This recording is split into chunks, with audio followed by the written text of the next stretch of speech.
মদিনার মুনাফিকদের কোনদিন নামাজ কামাই ছিল না। রসুলের দলে যে মুনাফিকরা ঘুরতো এরা নামাজ পড়তো, এদের ফরজ নামাজ দূরের কথা, তাহাজ্জুদ পর্যন্ত কোনদিন কামাই ছিল না। কন্টিনিউ এরা তাহাজ্জুদের নামাজ পড়তো। আর একটা কি 4 নম্বর হচ্ছে আমার আল্লাহ কোরআনে বলছেন লাইসাল বিররা আন তুওয়াল্লু ওয়ুজুহাকুম কিবালাল মাশরিকি ওয়াল মাগরিবি, পূর্ব পশ্চিমে সাজদা করার নাম ইমানদারি নয়। তিনটে হলো। 4 নম্বর আল্লাহর নবী বলছেন মান সাল্লা ইউরাই ফাকাদ আশরাকা, একটা লোক মূর্তি পূজা করে যে গুনাহটা হলো, একটা লোক পাথরের পূজা করে যে গুনাহটা হলো, গাছের দেবদেবী মনে করে যে গুনাহটা হলো, দেবদেবীর পূজা করে যে গুনাহটা হলো, সূর্যের পূজা করে যে গুনাহটা হলো, ও যত পরিমাণে গুনাহ করলো, আগুনের পূজা করে যে গুনাহটা করলো, এই কদিন আগে দুর্গার পূজা হলো যে গুনাহটা করলো, আর একটা লোক মসজিদে উজু করে 4 রাকাত নামাজ পড়লো, শুধু লোক দেখানি পড়লো, অতটাই পরিমাণ গুনাহ সে করে নিল। মান সাল্লা ইউরাই ফাকাদ আশরাকা, যে লোককে দেখানোর জন্য নামাজ পড়ে সে মূর্তি পূজকের মতো শিরক করে। অতএব বন্ধুরে, নামাজের বিরুদ্ধে 4টা কথা হয়ে গেল। নামাজ পড়া শিরকের গুনাহ, মুনাফিকরা নামাজ পড়েছে, মাথা ঠুকে দিয়ে কোনো লাভ হবে না আল্লাহ বলছেন। আবার আল্লাহ বলছেন কয়েল জাহান্নামে যাবে মুসাল্লিরা। তাহলে এতগুলো কথা নামাজের বিরুদ্ধে চলে গেল। এর জন্য বেনামাজিরা মনে মনে বলছে ওই লেগেই তো আমরা নামাজ পড়ি না। বেনামাজিরা খুশি হয়ে গেল, ঠিকই বলছো মৌলভী সাহেব, ওই লেগেই তো নামাজ পড়ি না। জি ভাই, একজনের রেগে কি বলছে জানিস? বলছে আমি সব ভালো কাজ করি, শুধু নামাজ পড়ি না, আমার কি ইমান নাই? এই আমার কি ইমান কম আছে? কথা দেখেন আর কি, দুইজনাতে রেগে গেছে। তো বলছে আমি সমস্ত ভালো কাজ করি, কাউকে একটা থাপ্পড় মারি না, ঝুঁটা কথা জীবনে বলিনি, কারো 2 পয়সা মেরে লিনি, দাড়ি মারিনি, জিন্দেগিতে এমনভাবে চলাফেরা করে 1 তিল কারো জমিকে দাবিয়ে লিনি, কারো গাছে একটা আম পেরে খাইনি জীবনে। আমার চলার জীবনটা খুব সুন্দর করে সাজিয়ে রেখেছি, জীবনে একটা গুনাহ করিনি, খালি নামাজটাই পড়ি না। তা আমার কি ইমান কম আছে? তো উত্তর হলো তোর ইমান তো মোটেই নাই, আবার কম কেন? ওর উত্তর কি? তোর ইমান মোটেই নাই, যে নামাজ পড়ে না ও বেঈমান। হাজি ভাই, একটা উদাহরণ দিব। মাটির ভাঁড়ি হাঁড়ি করে একজনা চুন লিয়েছে, চুন চুন। তো ওকে একজন বলছে দই কোথা পেলি রে? চুনকে দই বলে দিয়েছে ভুল করে। এটা হতে পারে কি পারে না? চুনকে কেউ ভুল করে দই বলে দিতে পারে কি পারে না? কিন্তু আলকাতরাকে কেউ দই বলবে? আর এতগুলো লোক হ্যাঁ না বলে না। আলকাতরাকে কেউ দই বলবে না। তো একটা নামাজি সে তলাই তলাই বেঈমান, কিন্তু ওপরে এমন করে নামাজ পড়ছে ওর বেঈমানিটা বোঝা যাচ্ছে না। ওকে ভুল করে ইমানদার বলে দিতেই পারে হাজি সাহেব, ইমাম সাহেব, তাতে কোনো ভুল হবে না। কিন্তু বেনামাজিকে যদি কেউ ইমানদার বলে দেয় তো ওর মতো মূর্খ আর কেউ নেই। বুঝাতে পারলাম?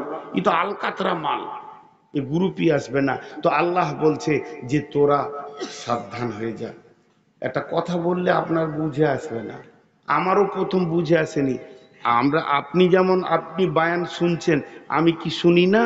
আজকে রাস্তায় আস্তে আস্তে 2 থেকে 2.5 ঘন্টা বদরুদ্দোজা নাকবির বায়ান শুনেছি আমি, কানে হেডফোন দিয়ে। জি, আমি অনেক বড় বড় বায়ান শুনি, বড় বড়, আবার আমার থেকে যারা বাচ্চা বয়সের তাদেরও বায়ান শুনি।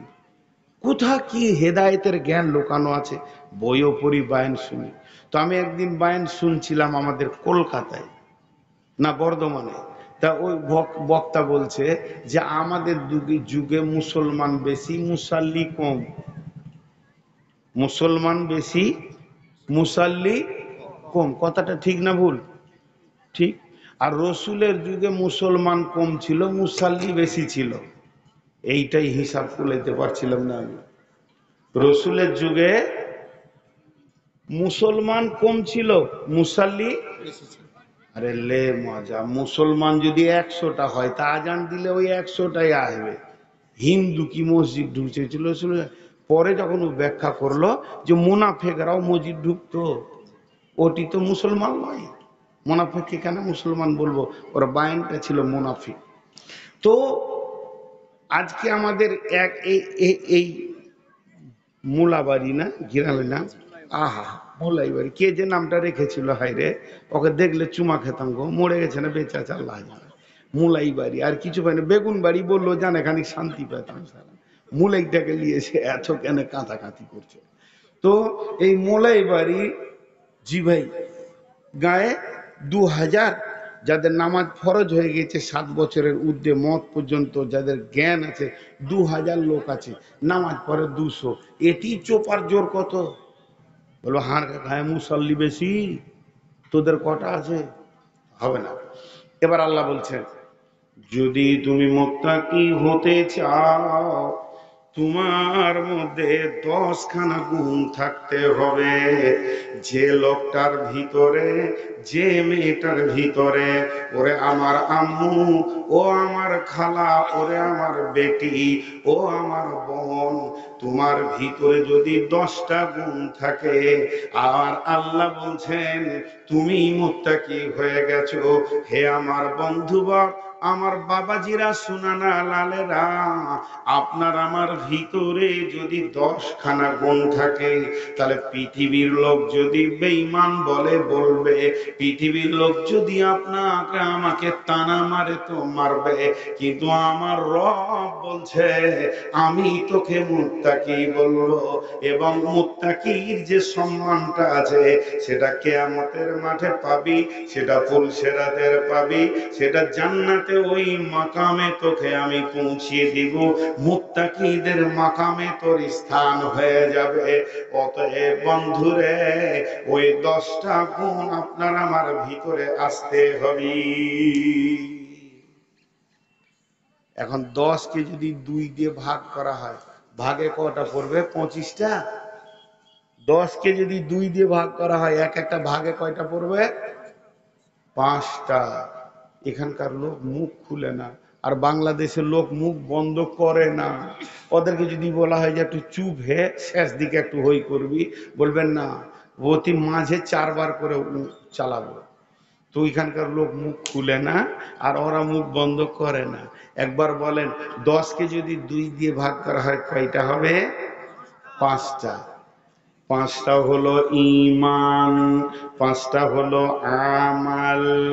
আল্লাহ এখানে 5টা ঈমানের কথা বলেছেন, যে আমার গোলাম, ওরে আমার বান্দা, ওরে আমার বান্দি রে, তোদের ভিতরে 5টা জিনিসের উপরে ঈমান থাকবে, আর 5টা জিনিসের উপর আমল থাকবে।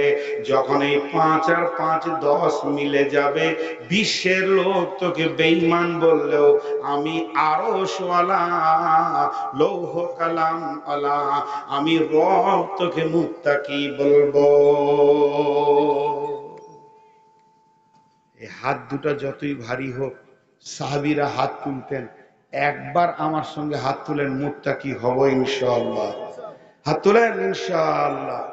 আল্লাহ আমাদের মুত্তাকি বানান, আল্লাহুম্মা আমিন। কত বড় দোয়া দিলাম, আল্লাহ আমাদের মুত্তাকি বানান। তাহলে ঈমানের 5টা আগে বলে নি। মান আমানা বিল্লাহি ওয়াল ইয়াউমিল আখিরি ওয়াল মালাইকাতি ওয়াল কিতাবি ওয়ান নাবিয়িন। আল্লাহর উপরে ঈমান, আখিরাতের উপরে ঈমান, ফেরেশতার উপরে ঈমান, কিতাবের উপরে ঈমান, আর নবীদের উপরে ঈমান। এই 5টা ঈমান আপনাকে আমাকে পরিপূর্ণ রাখতে হবে। তাহলে 1 নম্বর হলো আল্লাহর উপরে ঈমান।